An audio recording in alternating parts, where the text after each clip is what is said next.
Go ahead. Alright, for removing the housing, reverse housing, first you have to unscrew this bolt. Once it is loose, you can easily remove it. Then you follow the cable, remove the cover. It comes with the two cables.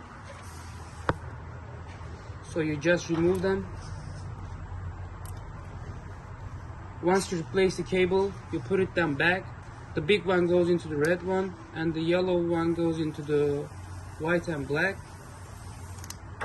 Once it is done, you just put it back the cover. Then you come here. Make sure the cable goes underneath of the scooter. So you take the housing reverse, you put it back, and you screw it again until it does not move. Like this.